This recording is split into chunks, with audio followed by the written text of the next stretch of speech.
நேயர்களுக்கு வணக்கம். இந்திய சுதந்திரத்தின் அமுதப் பெருவிழா, மத்திய அரசின் விஞ்ஞான் பிரச்சார், அறிவியல் பலகை, தமிழ்நாடு அறிவியல் தொழில்நுட்ப மையம் ஆகியவற்றோடு KSR சமுதாய வானொலி இணைந்து வழங்கும் அறிவியல் அறிவோம் நிகழ்ச்சி. நிகழ்ச்சியில் முதலாவதாக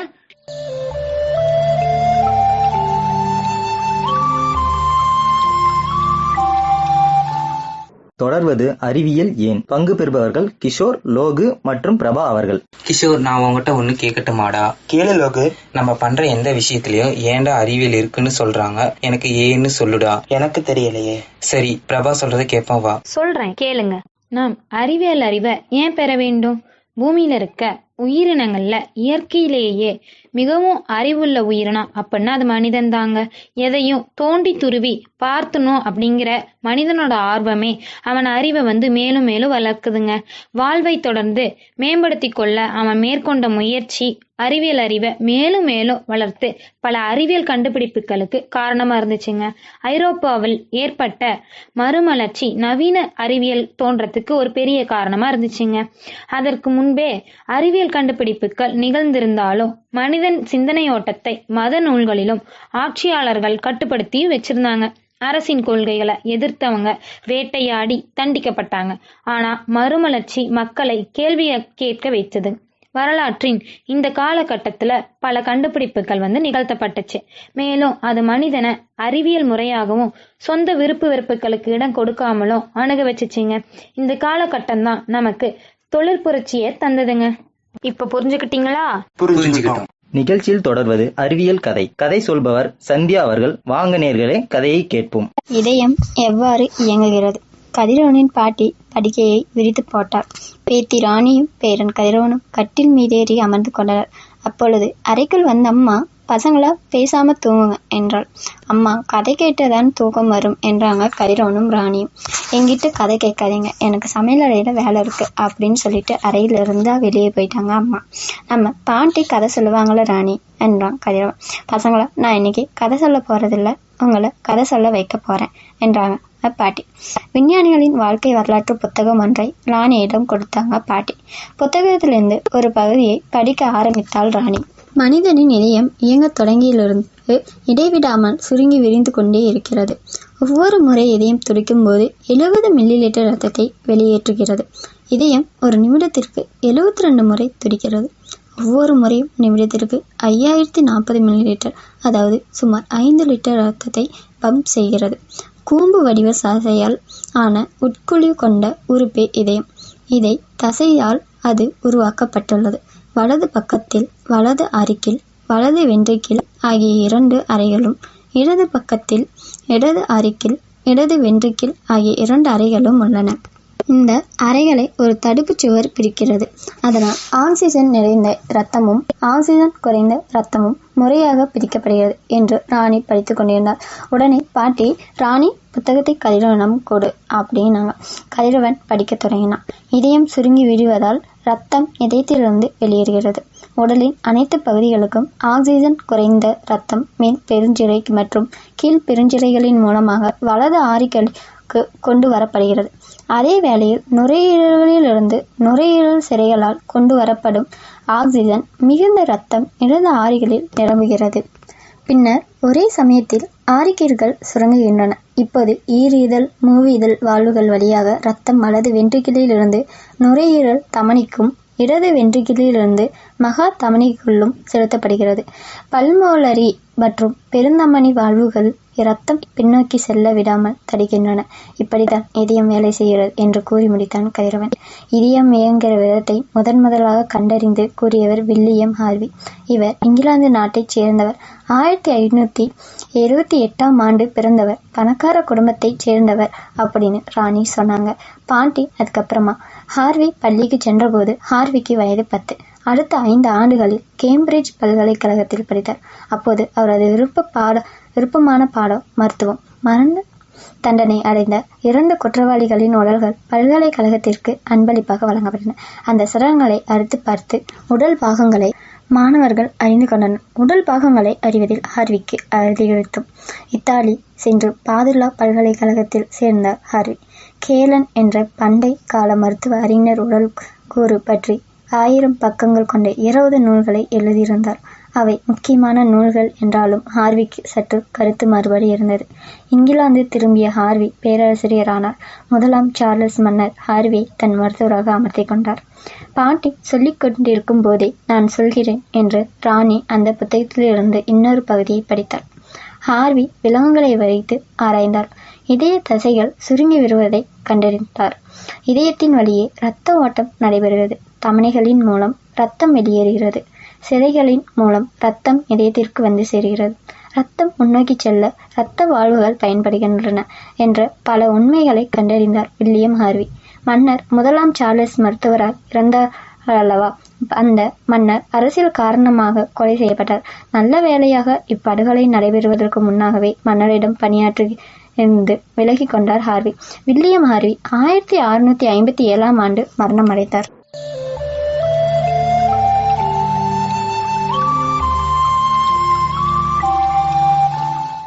முனைவர் அபர்ணா அவர்கள் ஆர்டிஃபிஷியல் இன்டெலிஜென்ஸை பற்றி பேச உள்ளார்கள்.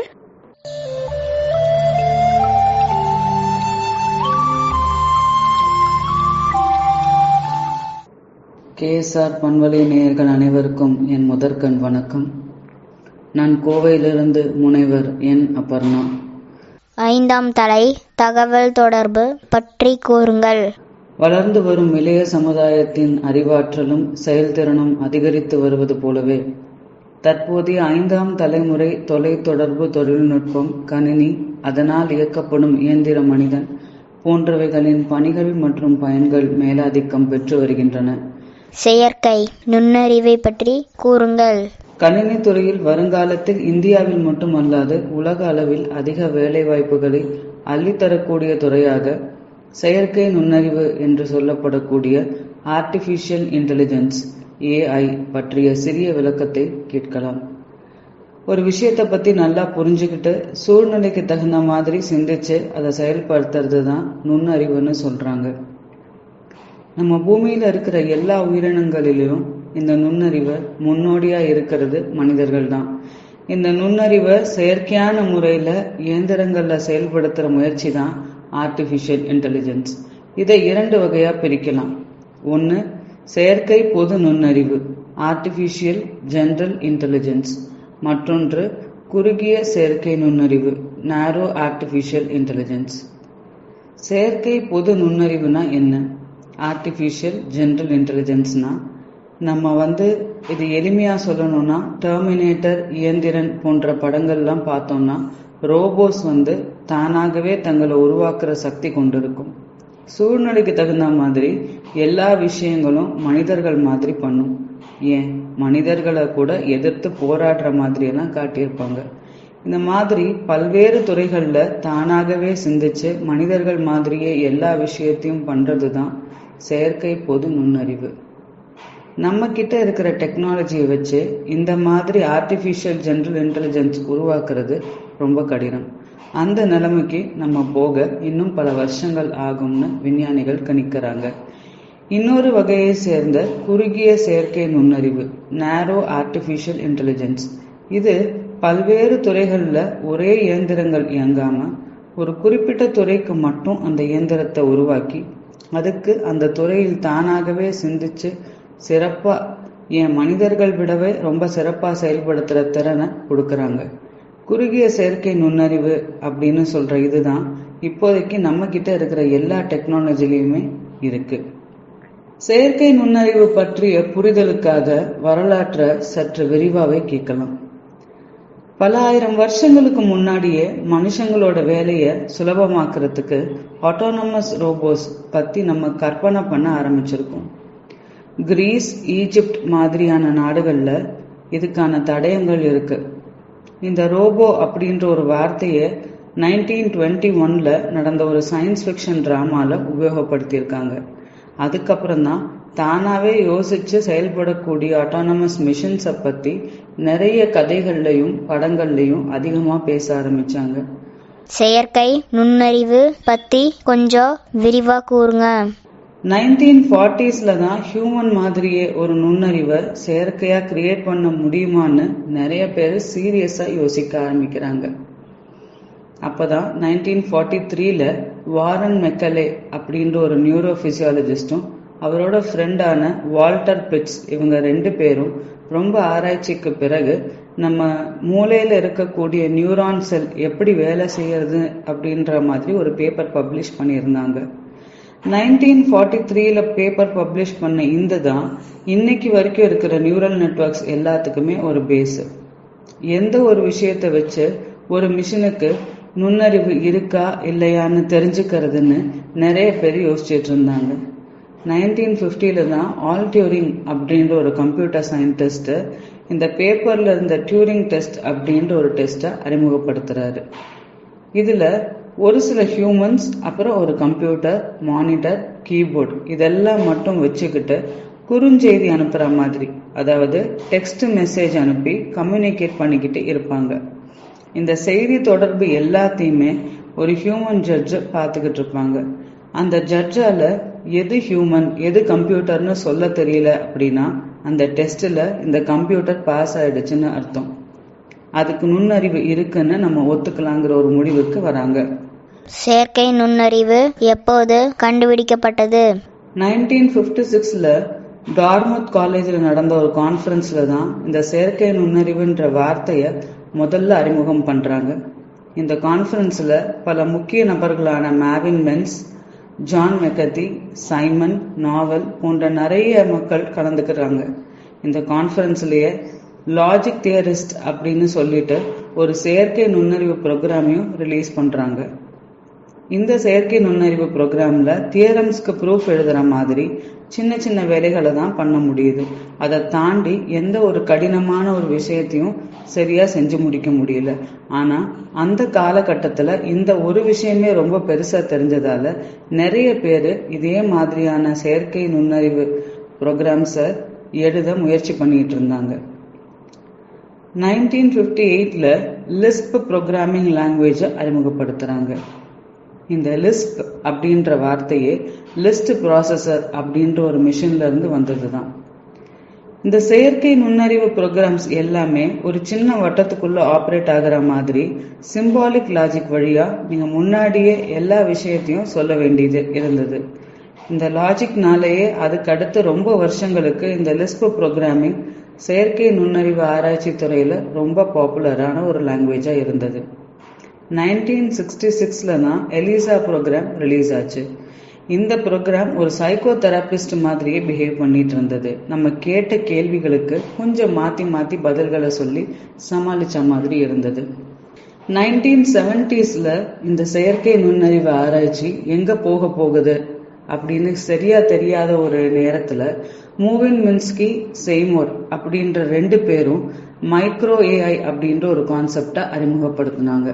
அதாவது ரொம்ப சாதாரணமான சூழ்நிலைகள் எல்லாத்தையுமே எப்படி ஒரு செயற்கை நுண்ணறிவு ப்ரோக்ராம் இன்டெலிஜென்ஸா வெளிப்படுத்த முடியுன்ற மாதிரி ஒரு கான்செப்ட் தான் இந்த மைக்ரோ ஏஐ. உதாரணத்துக்கு ஒரு ரூபிக்ஸ் கியூபை எடுத்துக்கலாம். அது என்ன கலர்ல இருக்கு, என்ன ஷேப்ல இருக்கு, ரெக்டாங்கிளா ஸ்கொயரா இப்படின்ற சின்ன சின்ன விஷயங்களை சிச்சுவேஷன்ஸுக்கு எல்லாம் ஒரு இன்டெலிஜென்ஸை வெளிப்படுத்துற மாதிரியான சிஸ்டம் தான் இந்த மைக்ரோ ஏஐ. 1970 and 80s வரைக்கும் இந்த செயற்கை நுண்ணறிவு ஆராய்ச்சி அவ்வளவா எங்கேயும் பேசப்படலை. இதோட பரிணாம வளர்ச்சியை தான் ஃபர்ஸ்ட் மேஜர் ஏஐ வின்டர் அப்படின்னு சொல்றாங்க.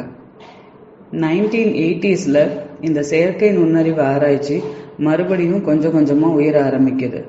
இந்த காலகட்டத்தில் ஆர்டிஃபிஷியல் நியூரல் நெட்வொர்க்ஸை அதிகமாக பயன்படுத்த ஆரம்பிச்சாங்க.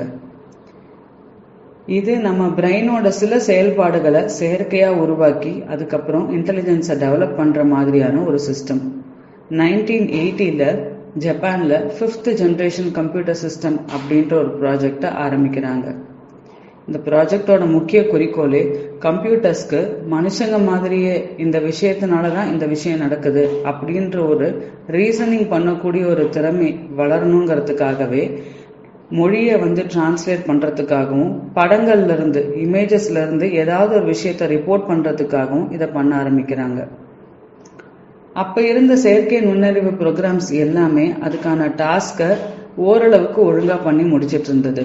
ஆனாலும் இந்த ப்ரோக்ராம்ஸ் எதுக்குமே எந்த ஒரு சுச்சுவேஷன்ல எது ரிலவெண்ட் எது இர்ரெலவெண்ட் அப்படின்றத பிரிச்சு பார்க்க முடியாம இருந்தது.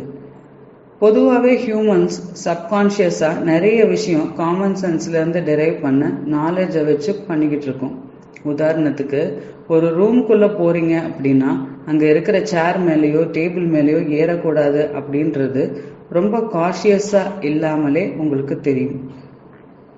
ஆனா ஒரு கம்ப்யூட்டருக்கு இந்த காமன் சென்ஸை கொண்டு வர்றது ரொம்ப கஷ்டம். த சைக் அப்படின்ற ஒரு ப்ராஜெக்டை 1984 ஆரம்பிக்கிறாங்க. இதுல நம்ம காமன் சென்ஸ்னு சொல்ற விஷயங்களை இன்னைக்கு வரைக்கும் நிறைய ஹியூமன்ஸ் உட்காந்து ஒரு நியூஸ் பேப்பரை படிச்சு அதுல என்ன சொல்ல வராங்க, ஏன் நம்ம சேர்ல டேபிள்ல ஏறி நடக்கக்கூடாது அப்படின்ற எல்லாத்தையும் ஒரு நாலேஜ் பேஸ் மாதிரி உருவாக்கிட்டு இருந்தாங்க. இது மூலமா நல்லா லேர்ன் பண்ண ஆரம்பிக்கலாம் அப்படின்னு நம்புறாங்க. 1997 IBM டீப் ப்ளூ உலக செஸ் சாம்பியனான கேரி காஸ்பரோவை வென்ற முதல் கணினி என்ற பெருமையை பெற்றது. வணிக நிறுவனத்தில் எப்போது AI வந்தது? 2002 முதல் முறையா செயற்கை நுண்ணறிவான ரூம்பா என்ற வெற்றிட சுத்திகரிப்பு வீட்டிற்குள் நுழைந்தது. 2006 வணிக உலகில் செயற்கை நுண்ணறிவு கால் பதித்தது. ஃபேஸ்புக், ட்விட்டர் மற்றும் நெட்ஃப்ளிக்ஸ் போன்ற நிறுவனங்கள் செயற்கை நுண்ணறிவு ஆப்பை பயன்படுத்த தொடங்கின. 2011 IBM-இன் வாட்சன் சிக்கலான கேள்விகளையும் புதிர்களையும் தீர்க்க வேண்டிய வினாடி வினா நிகழ்ச்சியான ஜியோபார்ட்டியை வென்றது. 2012 கூகுள் ஆண்ட்ராய்டு கூகுள் நவ் ஒன்றை அறிமுகப்படுத்தியது. இது பயனருக்கு ஒரு கணிப்பு போன்ற தகவல்களை வழங்க முடிந்தது. 2013 பிரபலமற்ற டூரிங் சோதனையில் சாட்பாட் யூஜின் கோட்ஸ்மேன் அப்படின்றவர் ஒரு போட்டியில வெல்றாங்க. 2018 IBM-இன் திட்ட விவாதம், அதாவது ப்ராஜெக்ட் டிபேட்டர், 2 முதன்மை விவாதக்காரர்களுடன் சிக்கலான தலைப்புகளில் விவாதம் செய்து மிகச் சிறப்பாக செயல்பட்டது. சமீப காலத்துல இணைய உலகை கலக்கி கொண்டிருக்கும் ஒரு தொழில்நுட்பம் தான் ChatGPT என்கிற ஆர்டிஃபிஷியல் இன்டெலிஜென்ஸ் ப்ரோக்ராம். ChatGPTனா என்ன? இதுக்கான ஆங்கில விரிவாக்கம் generative pre trained transformer. Open AI செயற்கை நுண்ணறிவு என்ற நிறுவனத்தால் நவம்பர் மாதம் 2022 உருவாக்கப்பட்டதுதான் இந்த சாட் ப்ரோக்ராம். அதிக அளவிலான தரவுகள் உள்ளீடாக கொடுக்கப்பட்டு மிஷின் லேர்னிங் வாயிலாக அவை மாற்றி அமைக்கப்பட்டு கேட்கப்படும் கேள்விக்கு மொழிநடைக்கு ஏற்ற மாதிரியான பதிலை தரும் விதத்தில் இந்த ப்ரோக்ராம் உருவாக்கப்பட்டுள்ளது. இந்த ChatGPT மூலமாக யார் வேண்டுமானாலும் ஒரு கணக்கை உருவாக்கி உரையாடல் நிகழ்த்திட முடியும். மனிதர்கள் கேட்கும் கேள்விகள் மற்றும் அவர்கள் ஏற்கனவே கேட்ட கேள்விகள் ஆகியவற்றை நினைவில் வைத்துக்கொண்டு உரையாடல்களை நிகழ்த்தும் விதத்தில் தான் இந்த ChatGPT வடிவமைப்பு செய்யப்பட்டிருக்கும். உதாரணத்துக்கு ஒரு சாஃப்ட்வேர் இன்ஜினியர் தான் உருவாக்கிய புரோகிராமில் உள்ள தவறை சரி செய்திட இந்த ChatGPT-இடம் உதவி கேட்கலாம். அதேபோல் ஒரு மாணவர் ஏதேனும் ஒரு தலைப்பில் ஒரு கட்டுரை எழுத வேண்டும் என்றால் ChatGPT எழுதி தரும். இது 3 முறைகளை கடக்கும் வண்ணம் உள்ளது. முதலாவதாக தரவுகள் உள்ளீடாக கொடுக்கப்படுகிறது, அவை பதில்களை உருவாக்கப்படும் விதத்தில் மாற்றி அமைக்கப்படுகிறது. இரண்டாவதாக மாற்றி அமைக்கப்பட்ட தகவல்களின் பேட்டர்ன் அறிந்து கொள்ளப்படும். மூன்றாவதாக கேட்கப்படும் கேள்விக்கு ஏற்ற விதத்திலான பதிலை உருவாக்கும் விதத்தில் பயிற்றுவிக்கப்படும். அதாவது pre-processing the text data, feeding the data into the model, fine tuning the model. இந்த 3 முறைகளை கடந்த பின்னர் உள்ளீடாக கொடுக்கப்படும் வார்த்தைகளுக்கு ஏற்ற மாதிரியான பதில் வார்த்தைகளை உருவாக்கும் விதத்தில் தான் இந்த புரோகிராம் பயிற்சி பெற்றுவிடும். AI கடந்த 10 ஆண்டுகளில் எவ்வாறு உள்ளது? இந்த வரலாற்றை கடந்து வந்த பின்னர் கடந்த 10 வருடங்களுக்கு முன் ஆர்டிஃபிஷியல் இன்டெலிஜென்ஸ் செயற்கை நுண்ணறிவு ஒரு அறிவியல் கனவு கதையாக தான் இருந்தது. இன்று நம் வாழ்வின் ஒவ்வொரு நாளிலும் ஒரு முக்கியமான அங்கமாகவே மாறிவிட்டது. செயற்கை நுண்ணறிவின் ஆக்கிரமிப்பு எப்படி இருக்குன்னு பார்க்கலாம். இப்ப யாராவது நம்ம கிட்ட ஏதாவது ஒரு கேள்வி கேட்டாங்கன்னா அதை யார் கேட்கறாங்க, எதுக்காக கேட்கறாங்க, என்ன விஷயத்துக்கு சொல்ல வராங்க அப்படின்னு தெரிஞ்சுக்கிட்டு நம்மளால யோசிச்சு பதில் கொடுக்க முடியும்.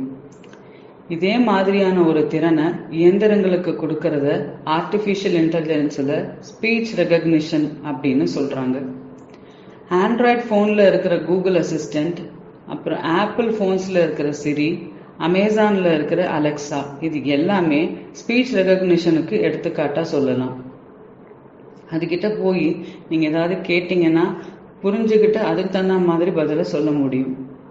ஏஐயில் என்னென்ன தொழில்நுட்பம் பயன்படுத்தப்படுகிறது? ஆர்டிஃபிஷியல் இன்டெலிஜென்ஸில் உபயோகப்படுத்துகிற டெக்னாலஜி தான் நேச்சுரல் லாங்குவேஜ் ப்ராசஸிங் அப்படின்னு சொல்கிறோம்.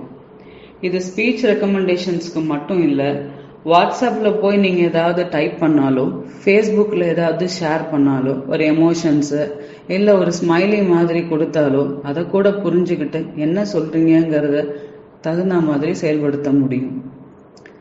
கூகுள் சர்ச் பண்ணாலும் சரி, ஃப்ளிப்கார்ட், அமேசான் வெப்சைட்டில் போய் ஏதாவது ஒரு பொருளை பற்றி சர்ச் பண்ணாலும், இல்லை யூடியூப்ல செயற்கை நுண்ணறிவு தேடுதல் இருந்தாலும் அதுக்கு சம்பந்தமான வீடியோவும் விளம்பரங்களும் சஜஷன்ஸ்ல உங்களை பின்தொடரும். இதற்கு காரணமும் நேச்சுரல் லாங்குவேஜ் ப்ராசஸிங் அப்படின்ற டெக்னாலஜி தான். எப்படி ஒருத்தர் என்ன பேசுறாங்க அப்படிங்கிறத புரிஞ்சுக்கிட்டு மனிதனோடது ஒரு திறமையோ, அதே மாதிரி ஒரு விஷயத்த பார்த்தோம்னா நம்ம அதை என்ன தெரிஞ்சுக்க முடியும், அதை பத்தி நம்மளால என்ன சொல்ல முடியும், ஒரு பொருளை பார்த்து அதை பற்றி தெரிஞ்சுக்கிற திறனை இயந்திரங்களுக்கு கொடுக்கறத கம்ப்யூட்டர் விஷன்னு சொல்லுவாங்க. உதாரணமா தானாகவே இயங்கக்கூடிய வாகனங்களான ஆட்டோனமஸ் கார்ஸ் அப்படின்னு சொல்றோம். அதுல கம்ப்யூட்டர் விஷனை அதிகமா பயன்படுத்துறாங்க. நிறைய கேமரா சென்சார்ஸ் எல்லாம் உபயோகப்படுத்தி அதோட சுற்றுச்சூழல் எப்படி இருக்கு அப்படின்னு தெரிஞ்சுக்கிட்டு முன்ன எதுவும் தடையூறு இருக்கா, அந்த வாகனம் ஊர்ந்து செல்றதுக்கு, இல்லை ரெட் சிக்னல் வந்திருக்கா, முன்னாடி ஏதாவது மனிதர்கள் நடமாட்டம் இருக்கா, இல்லை லெவல் கிராசிங் வருதா, இது மாதிரி எல்லாம் தெரிஞ்சு தானாகவே சரியான முறையில் இயங்கக்கூடிய சக்தியை கொடுக்கறது தான் இந்த கம்ப்யூட்டர் விஷனை பயன்படுத்துகிறாங்க. நம்ம கூகுள் லென்ஸில் ஒரு ஃபோட்டோவை நீங்கள் கொடுத்தீங்கன்னா அந்த ஃபோட்டோவை வச்சு அது எந்த இடத்துல எடுக்கப்பட்டது, அந்த ஃபோட்டோவில் இருக்கிற இடத்தோட சிறப்பு அம்சங்கள் என்னென்னு சொல்ல முடியும். நம்ம செல்போன்ஸ்ல ஃபேஸ் ரெகக்னிஷன் இருக்கு. செல்போன் கேமரா நம்மளை பார்த்து ரெகக்னைஸ் பண்ணிட்டு அன்லாக் பண்ணும். இந்த மாதிரி டெக்னாலஜிக்கு பின்னாடி எல்லாம் கம்ப்யூட்டர் விஷனை பயன்படுத்துறாங்க. ஏஐயில் ரோபோட்களை பற்றி கூறுங்கள். ஒரு சராசரி மனிதனால ஒரு இடத்துல இருந்து இன்னொரு இடத்துக்கு போகணும்னாலோ, இல்லை ஒரு படி ஏறணும்னாலும் சரி, இறங்கணும்னாலும் சரி, இந்த மாதிரி சூழ்நிலைக்கு தகுந்த மாதிரி ஒரு இடத்துல இருந்து இன்னொரு இடத்துக்கு போறது மாதிரியான ஒரு திறனை இயந்திரங்களுக்கும் கொடுக்கறத ரோபோட்டிக்ஸ் அப்படின்னு செயற்கை நுண்ணறிவு துறையில குறிப்பிடுறாங்க. இப்ப உருவாக்கப்படுற இந்த மாதிரி செயற்கை நுண்ணறிவு ரோபோட்ஸ்னால தானாகவே பல வகையான முயற்சி செஞ்சு இயங்கக்கூடிய திறன் கொண்டவை. ஒரு விஷயத்த நம்மளால பண்ண முடியும்னு முயற்சி செஞ்சு அது பிராக்டிஸ் ஆனதுக்கு அப்புறம் பண்றோம் இல்லையா, அதே மாதிரி இப்ப இருக்கிற செயற்கை நுண்ணறிவு ரோபோட்ஸ் எல்லாமே பல வகையில முயற்சி செய்யறத ஐட்ரேஷன்ஸ் அப்படின்னு சொல்றாங்க. பல ஆயிரக்கணக்கான ஐட்ரேஷன்ஸை குறுகிய நேரத்துல செஞ்சு அதனால விஷயங்களை கத்துக்க முடியும்னு சொல்றாங்க. தற்பொழுது இந்தியாவில் பிராந்திய மொழியில் செயற்கை நுண்ணறிவு தொழில்நுட்பத்தின் மூலம் செய்தி வாசிப்பாளர் அறிமுகம் செய்யப்பட்டுள்ளார். ஒடிசாவில் உள்ள ஒரு தனியார் நிறுவனம் தனது முதல் செயற்கை நுண்ணறிவு செய்தி வாசிப்பாளரை உருவாக்கியுள்ளது. உருவம், முகபாவனை, உதட்டு அசைவுகள் அச்சு அசலாக மனிதர்கள் போலவே இருக்கும். குரலை மட்டும் பதிவு செய்யும் வகையில் இது வடிவமைக்கப்பட்டுள்ளது. இப்போ நமக்கு ஒரு கேள்வி வரலாம், எப்படி இயந்திரங்கள்னால ஒரு பொருளை பத்தி தெரிஞ்சுக்கிட்டு தானாகவே செயல்பட முடியும்னு. இங்க குழந்தையா இருக்கும் பொழுது நடக்க தெரியாம பேச தெரியாம இருந்து வளர வளர பேச முடியுதோ நடக்க முடியுதோ அதே மாதிரியான விஷயங்களை இயந்திரங்களும் கத்துக்கும். மேலும் இதை எளிமையா சொல்லணும்னா, ஒரு விஷயத்தை பத்தி நமக்கு யாராவது சொல்லி கொடுத்தாங்கன்னா அதுல இருந்து நமக்கு கிடைக்கிற அறிவை சொல் புத்தி அப்படின்னு சொல்லுவாங்க. இதே சில விஷயங்களை நம்மள யோசிக்க தெரிஞ்சுக்கிறத சுய புத்தின்னு சொல்றாங்க. இது இயந்திரங்களுக்கும் பொருந்தும். ஆர்டிஃபிஷியல் இன்டெலிஜென்ஸ் துறையில இதை சூப்பர்வைஸ்டு லேர்னிங், அன்சூப்பர்வைஸ்டு லேர்னிங் அப்படின்னு சொல்றாங்க. சூப்பர்வைஸ்டு லேர்னிங்னா சொல் புத்தி, அதாவது இயந்திரங்களுக்கு இப்படி பண்ணணும் அப்படின்ற டேட்டாவை நம்ம ஃபீட் பண்ணுவோம். அதே மாதிரி மறுபடியும் வந்ததுன்னா நம்ம என்ன சொல்லி கொடுத்துருக்கோமோ அதுக்கு தகுந்த மாதிரி நடந்துக்கும். எடுத்துக்காட்டுக்கு செல்போன்ல ஒரு ஃபிங்கர் பிரிண்ட் லாக்கிங்னு வச்சுக்கலாம். அப்படி ஒன்று இருக்குன்னு நீங்கள் லாகின் செட் பண்ணும்போது 5 தடவை உங்களுக்கு விரல் ரேகையை கொடுத்து செட் பண்ணிட்டீங்கன்னா எதிர்காலத்தில் நீங்கள் ஃபிங்கர் பிரிண்ட் கையை வச்சா ஆட்டோமேட்டிக்காக அன்லாக் ஆகும். இது வேற யாராவது ஃபிங்கர் பிரிண்ட் வச்சாங்கன்னா இது தவறுன்னு சொல்லி அன்லாக் பண்ணாது. இந்த மாதிரி ஒரு இன்டெலிஜென்ஸை அந்த ஃபோனுக்கு நம்ம கொடுக்குறோம். இது சூப்பர்வைஸ்டு லேர்னிங்னு சொல்கிறோம். அன்சூப்பர்வைஸ்டு லேர்னிங்னா என்ன? இப்போ நீங்கள் அமேசான் பிரைம்லேயோ நெட்ஃப்ளிக்ஸ்லேயோ போயிருந்து உங்களுக்கு ஒரு த்ரில்லர் படம் பார்க்கணும்னு சொல்லிட்டு அந்த படத்தோட பேரை வச்சு சர்ச் பண்ணி பார்க்குறீங்க. அதுக்கப்புறம் நீங்கள் நிறைய த்ரில்லர் படத்தை சர்ச் பண்ணி பார்த்துக்கிட்டே இருக்கீங்க. இந்த அமேசான் பிரைம் நெட்ஃப்ளிக்ஸ்க்கு பின்னாடி இருக்கிற இந்த அன்சூப்பர்வைஸ்டு லேர்னிங் என்ன பண்ணுன்னா, சரி இந்த நபருக்கு இந்த மாதிரியான த்ரில்லர் படம் பார்க்கறதுல ரொம்ப விருப்பம் அதிகமாக இருக்கு அப்படின்னு சொல்லிட்டு புதுசாக ஏதாவது ஒரு படம் த்ரில்லராக ரிலீஸ் ஆகியிருந்ததுன்னா நீங்கள் தேடாமலேயே அதை உங்களுக்கு ஆட்டோமேட்டிக்காக சஜஷன்ஸில் கொண்டு வந்து சேர்க்கும். மக்களுக்கு போலி செய்திகளை வழங்குபவர்களை கண்டுபிடிப்பதற்கும் இது பெரிதும் உதவுகிறது. அதே சமயம் போலியான தவறான தகவல்களை உருவாக்கவும் பரப்பவும் வாய்ப்புகளும் இருக்கு. அதனால்தான் பொதுமக்களை பாதுகாக்க செயற்கை நுண்ணறிவு தொழில்நுட்பத்துக்கு ஒழுங்குமுறை கட்டுப்பாடுகள் நெறிமுறைகள் கொண்டு வரப்படணும்னு பல வல்லுநர்களும் வலியுறுத்துறாங்க. நீங்க நல்லா தகவல் சொன்னீங்க. எங்க நேயர்களுக்கு புரிஞ்சிருக்கும். அடுத்த நிகழ்ச்சியில் சந்திக்கும் வரை உங்களிடமிருந்து விடையேற்றுக் கொள்வது உங்கள் குட்டி சர்வீஸ். செயற்கை நுண்ணறிவு ஆக்கப்பூர்வமா செயல்படுத்துவதற்கு பயன்படுத்துவதை சமுதாயத்தை மேம்பட செய்வோம். செயற்கை நுண்ணறிவை வெல்வோம். நன்றி, வணக்கம். நீங்கள் இதுவரை கேட்டது முனைவர் அபர்ணா அவர்கள் ஆர்டிஃபிஷியல் இன்டெலிஜென்ஸை பற்றி நம்முடன் பேசியது.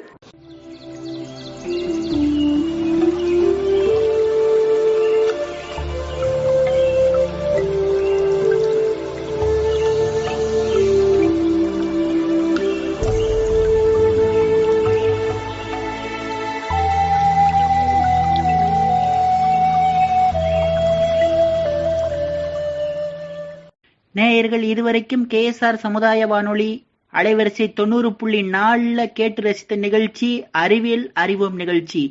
மேலும் இந்நிகழ்ச்சியை நாங்கள் தயார் செய்ய உதவிய இந்திய சுதந்திரத்தின் அமுதப் பெருவிழா, மத்திய அரசின் விஞ்ஞான் பிரச்சார், அறிவியல் பலகை, தமிழ்நாடு அறிவியல் தொழில்நுட்ப மையம் ஆகியவற்றிற்கு KSR சமுதாய வானொலி சார்பாக நன்றியை தெரிவித்துக் கொள்கிறோம். நன்றி, வணக்கம்.